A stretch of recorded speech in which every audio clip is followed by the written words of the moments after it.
మహామంగ గారు, రుకయ్య బేగం, మీరంతా ఒకేసారి వచ్చారే? ఓ సంగతి తెలియచెప్పడానికి వచ్చాం జోదా బేగం. అసలు ఆ మేరలోనే తమరు మా సమస్యను అర్థం చేసుకుని ఉంటే ఇక్కడ ఆగ్రాలో ఇంత గొడవ జరిగే పరిస్థితి వచ్చేది కాదు.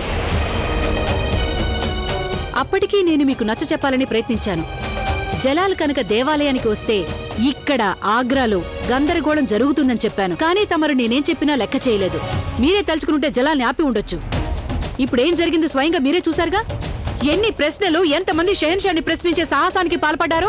నేను తమరికి ఇదివరకే చెప్పాను, షహీన్షా నాతో పాటు దేవాలయానికి స్వయంగా ఇష్టపడే వచ్చారని. తమరు చేసింది తప్పు జోదా బేగం. ఎందుకంటే అక్కడ వారితో పాటు ఉన్నది మీరే వారితో పాటు ఆలయానికి వెళ్లిన వారు. అందువల్ల ఇప్పుడు షహన్షాని అడుగుతున్న ప్రశ్నలను ఆపవలసిన బాధ్యత కూడా మీ మీదే ఉంది. తమరు ఇష్టపడినట్లయితే అన్నీ చక్కబరచవచ్చు. తమరు ఇస్లాం మతానికి మారిపోక తప్పదు.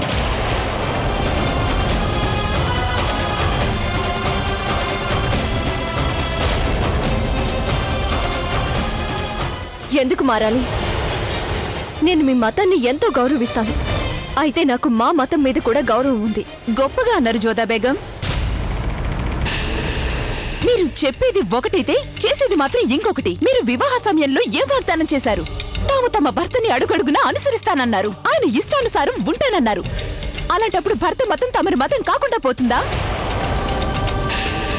మరి దాన్ని స్వీకరించడానికి ఎందుకంత అభ్యంతరం? పైగా ఇప్పుడు ఇది మీ బాధ్యతగా తయారైంది. ఒకవేళ మీరు మతం మారినందువల్ల ఇప్పుడు చెలరేగిన తిరుగుబాటు ఆగుతుందంటే, ఆయనపై వచ్చిన ఆక్షేపణలు తొలగిపోతాయంటే, నా ఉద్దేశంలో తమరు మతాన్ని మార్చుకోవడం అత్యుత్తమం. అయినా షెహన్షా గారు తమరి కోసం, తమ కుటుంబం కోసం చేరదంటూ ఏముంది? మరి వారి కోసం తమరు ఈ మాత్రం చేయలేరా జోదా బేగం? హెచ్చరిక! అందరూ అప్రమత్తంగా ఉండండి. ఆశా కిరణం బాద్షా జలాలుద్దీన్ మొహమ్మద్ గారు పెంచేస్తున్నారు.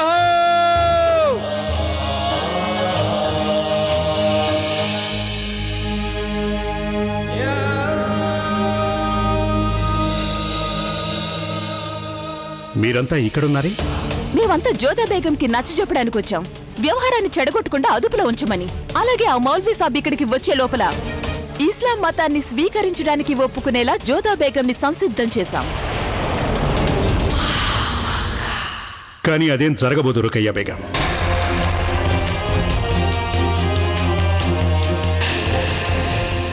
తను మతం మార్చుకోవడం అంటే మేమిచ్చిన వాగ్దానం మార్చుకున్నట్లే. ఎందుకంటే మేం పెళ్లికి ముందే తనకు మాట ఇచ్చాం. పెళ్లి తర్వాత కూడా తను తన మతం అనుసరించవచ్చని మాట ఇచ్చాం. తప్పైతే మన్నించండి షెహన్షా. కానీ అసలు సమస్య మొఘలాయి గద్దెకి సంబంధించింది. పెద్దమ్మగారు, మేము ఇచ్చిన మాట కూడా మొఘలాయి గద్దెతోటే ముడిపడి ఉంది. ఒక షెహన్షా తన నిర్ణయాన్ని మార్చుకోవచ్చేమో గానీ ఇచ్చిన మాటని మార్చుకోకూడదు. మరో విషయం ఏమిటంటే, ఆవిడ మమ్మల్ని ఆలయానికి రమ్మని బలవంత పెట్టలేదు. మేమే ఇష్టపడి లోపలికి వెళ్ళాం. మేం మా ఇష్టానుసారంగా చేసిన పనికి వేరొకరు శిక్ష అనుభవించడం మాకెంత మాత్రం ఇష్టం లేదు. కానీ షెహన్షా గారు తమరు... రుకయ్య బేగం, మాకు వ్యతిరేకంగా వేస్తున్న ప్రశ్నలు మేమిచ్చిన మాట కంటే గొప్ప విలువైనవా? మేము జోధా బేగం తాను తన ఇష్టానుసారమే తన మతం పాటించవచ్చని మాటిచ్చాం. ఇప్పుడు ఏం చేయాలన్నది ఆవిడిష్టం మీదే ఆధారపడి ఉంటుంది. ఈ వ్యవహారంలో ఏ ఒక్కరు కూడా ఆవిడ మీద ఎలాంటి ఒత్తిడి తీసుకురాకూడదు.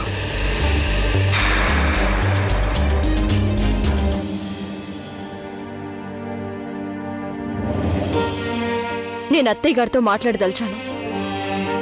ఆవిడ ఎలా చెప్తే నేను అలాగే చేస్తాను.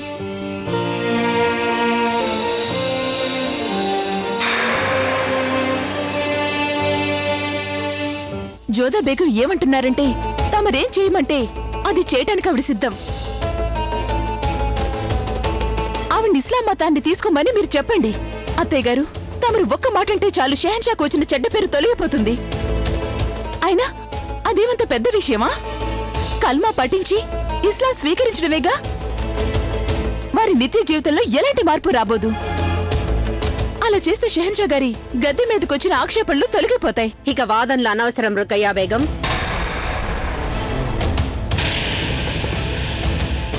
జోధా బేగం నాకు అంతటి గౌరవం ఇచ్చినందుకు చాలా సంతోషంగా ఉంది. ఇంత పెద్ద నిర్ణయాన్ని తను నా మీద వదిలేసింది అంటే నా అభిప్రాయానికి తను అంత విలువనిస్తుందన్నమాట. అయితే అంత మాత్రం చేత తనిచ్చే ఈ గౌరవాన్ని దుర్వినియోగం చేసుకోను. నేను జోధా బేగంని మతం మార్చుకోమని ఎంత మాత్రం బలవంతం చెయ్యను. షెహన్షా గారి రాజకీయాలు వారే చూసుకుంటారు. కానీ ఈ కుటుంబ పెద్దను అయినందువల్ల నాకు జోధా బేగం తన మతాన్ని అనుసరించటం వల్ల నాకు ఎటువంటి ఇబ్బంది లేదు. మొఘలాయి సామ్రాజ్యం జోధా బేగంకి మాట ఇచ్చింది. తనను మతం మార్చుకోమని ఎలాంటి ఒత్తిడి ఉండబోదనే మాట. ఇక ఆ మాటని కాదనడానికి కుదరదు. జోధా బేగంని మతం మార్చుకోమని ఎవరూ ఎలాంటి ఒత్తిడి తీసుకురాకూడదు. ఇదే నా ఆఖరి నిర్ణయం.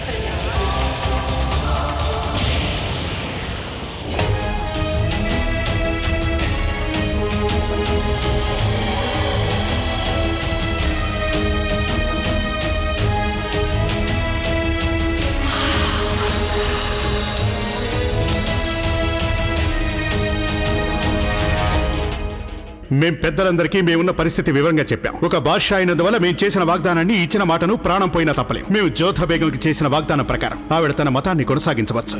మేం బలవంతంగా తన చేత ఇస్లాంని స్వీకరింపజేయలేం.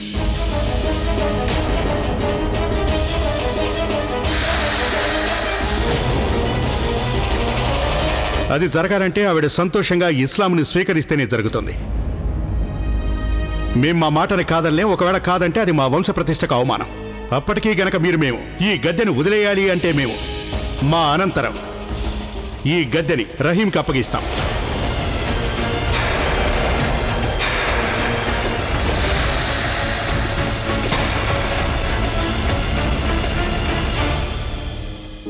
ఈ విషయంలో నిర్ణయం తీసుకునే స్వేచ్ఛని నేను మా అత్తయ్య గారి మీద విడిచిపెట్టాను.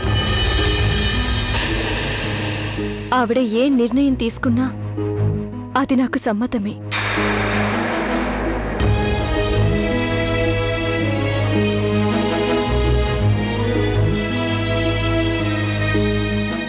హమీదా బేగం నిన్న రాత్రి జోధా విషయంలో తన నిర్ణయాన్ని చెప్పేశారు. ఆవిడ జోధా బేగంని మతం మార్చుకోమని బలవంతం చేయనన్నారు. మతాన్ని మార్చుకునే నిర్ణయం జోధా బేగం మాకప్పచెప్పారు. మా నిర్ణయం ఏంటంటే మా కోడలు జోధా బేగం ఇస్లాం మతం స్వీకరించాలి అని.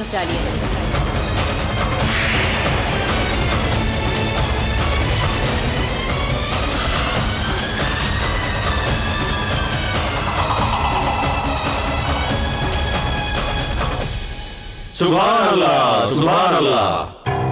భలే ఎత్తు వేశారే హమీదా బేగం. వాహ్! అక్కడ జోధా బేగంకి నమ్మకం కలిగించారు, ఇక్కడ జలాల్ గద్దెను కాపాడారు. ఇక దయచేయండి, ఈ సత్కార్యాన్ని ఆరంభిద్దాం.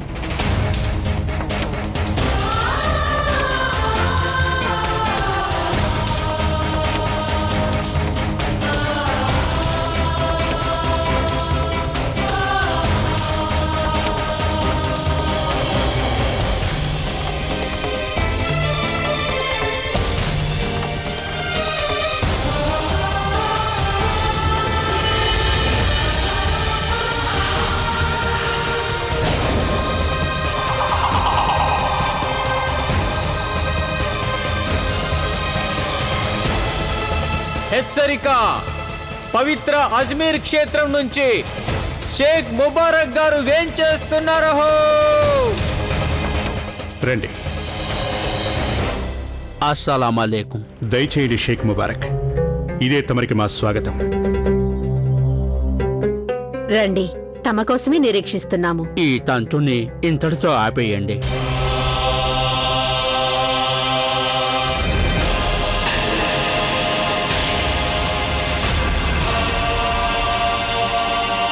ఎందుకు ఆపాలి? ఇస్లాం మతాన్ని స్వీకరించడం కూడా ఒక సత్కార్యమే కదా. కాదనడం లేదు. ఇబ్బంది ఏంటంటే ఇస్లాం మతాన్ని ప్రేమించకుండా ఎవరైనా తదితర కారణాల వల్ల ఇస్లాం స్వీకరించడం మతానికి, ఖుదాకి కూడా అవమానకరం కాగలదు.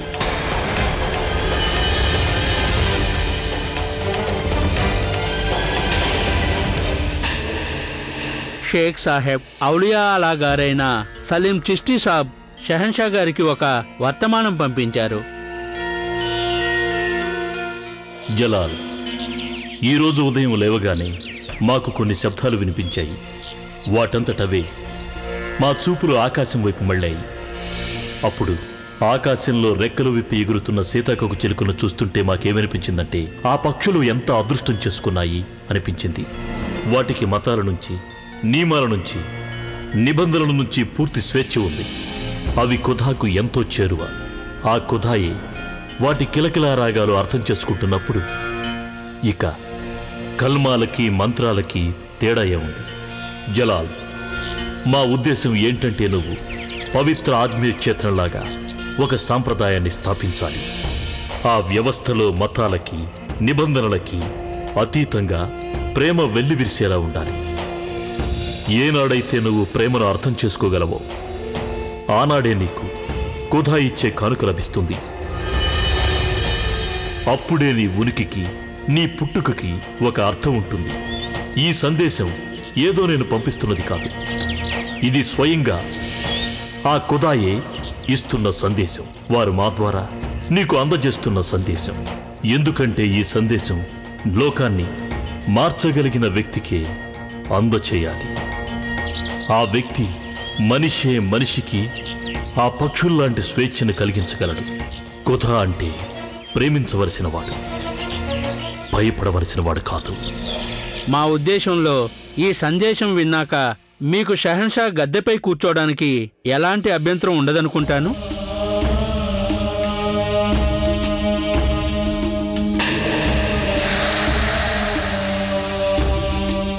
ప్రస్తుతం హిందూ దేశంలో అత్యంత జ్ఞానివారు. వారికంటే ఎక్కువగా మతాన్ని, మత నియమాన్ని తెలిసిన వారు లేరు. వారికే షహన్షా గారి నిర్ణయం మీద అంత నమ్మకం ఉన్నప్పుడు ఇక షహన్షాని ఆక్షేపించడానికి మాకు, మీకు హక్కు ఉంటుందా?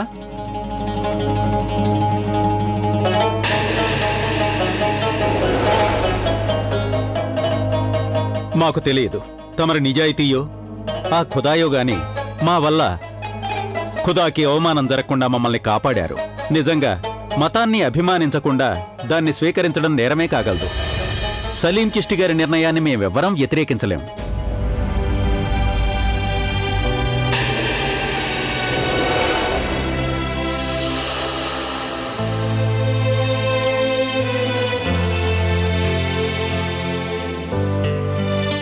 చిష్టి గారి సందేశం వస్తోందని మాకు ముందే తెలుసు జోధా. అందుకే నీ ఇష్టానికి విరుద్ధంగా నేను ఇలా చెప్పాను తల్లి. అలాగే ఈ తంతుల మేళలో నాకు కొంత వ్యవధి దొరుకుతుందని, సమస్య పరిష్కారం అవుతుందని అనుకున్నాను. చాలా బాగుంది హమీదా బేగం. నేను అనుకున్న దానికంటే చాలా తెలివైన వారు మీరు. తమరి ఈ నిజ స్వరూపం నేను ముందుగానే తెలుసుకోలేకపోయాను. కృష్ణయ్య, నాకు ప్రాణాలు పోయినంత పనయింది. అత్తయ్య గారి స్వయంగా నేను మతం మార్చుకోవాలని చెప్పినప్పుడు ముందుగా నాకు నీ మీద కోపం వచ్చింది. అలాంటి పరిస్థితుల్లో నువ్వు నీ భక్తురాల్ని ఎలా వదిలేసావో అని. కానీ షేక్ చిష్టి గారి సందేశం ఇచ్చాక నేను అర్థం చేసుకున్నాను, నా కృష్ణయ్య అన్ని చోట్ల ఏదో ఒక రూపంలో తన జ్యోతాన్ని కరుణిస్తాడు అని. ధన్యవాదాలు కృష్ణయ్య.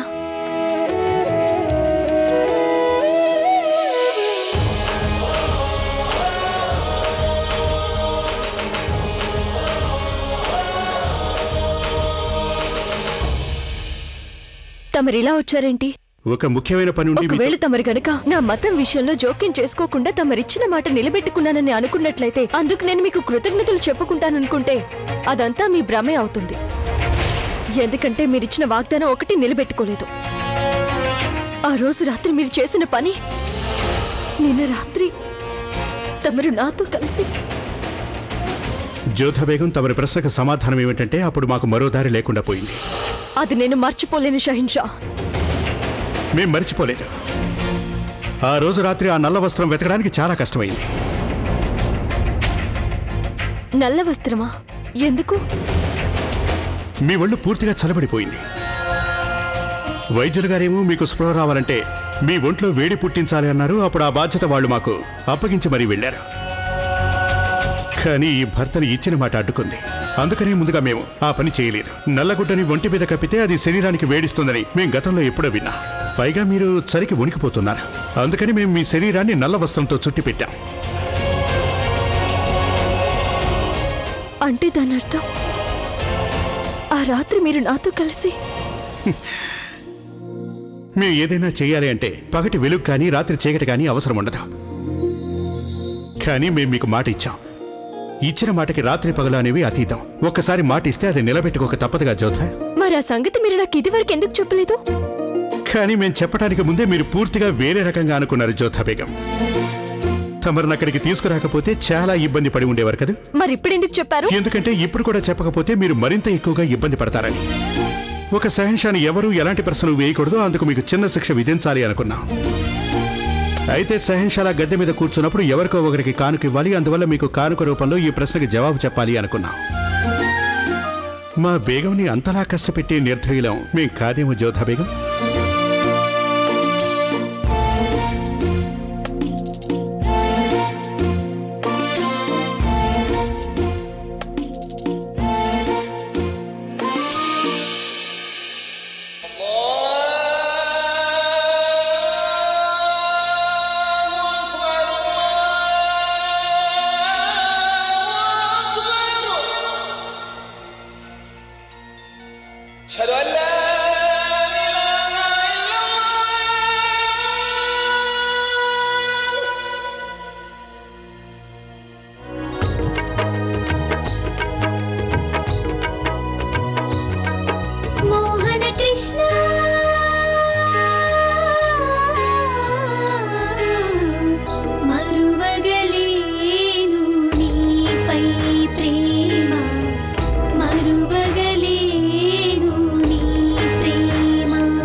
నేను ఒక రౌతు ద్వారా తమరికి వర్తమానం పంపించాను. ఇక్కడ మౌన్ పిల్లందరూ తమరిపై కోపంగా ఉన్నారని వర్తమానం. అవునా? అయితే అది మాకు అందనే లేదు. నేను ఎంత కలవరపడ్డానో మీరు అర్థం చేసుకోవడం లేదు. హవాయికి మత్తు పదార్థం ఇచ్చి తమని చంపడానికి ప్రయత్నించారని మాకు తెలిసింది. హవాయి మాకు ఎంతో నమ్మకస్తుడు రుకయ్య. అది మమ్మల్ని కాపాడింది. చూసారుగా మేము మీ ముందు ఎంత ఆరోగ్యంగా నిలబడున్నాము. అంత ఆరోగ్యంగా ఎక్కడున్నారు జలాల్? నాకు తెలిసి మీరు ఆగ్రాకి తిరిగి వస్తుండగా ఒక తుఫాన్ వచ్చిందట. అది తమర్ని జోధా బేగంని ఎగరేసుకుపోయిందట. ఆ సంగతి బీకెలా తెలిసింది? అప్పుడు అక్కడ ఎంతో మంది ఉన్నారుగా. కానీ ఆ సంఘటన గురించి అక్కడున్న వారికి ఎవరికీ తెలియదే. జలాల్, నేను బేగంలలోనే ప్రత్యేకమైన దాన్ని. అందువల్ల షెహన్షాకి సంబంధించిన ఏ సంగతైనా మాకు తెలిసిపోతుంది. అంటే మీరు మా మీద నిఘా ఉంచారన్నమాట. తప్పదు కదా. మీకు స్నేహితురాల్నే కాకుండా బేగంని కూడా అయ్యానుగా. అందుకని మీ మీద కన్ను వేసినా వేయకపోయినా మీ మీద ఎవరి కన్ను పడకూడదని జాగ్రత్త పడుతూ ఉంటాను నేను. చాలా బాగుంది రుకయ్య. కానీ నిజం ఒప్పుకోవలసిందే. మేము ఇంకా జోధా బేగం ఒకే గుడారంలో ఒక రాత్రంతా గడిపాం.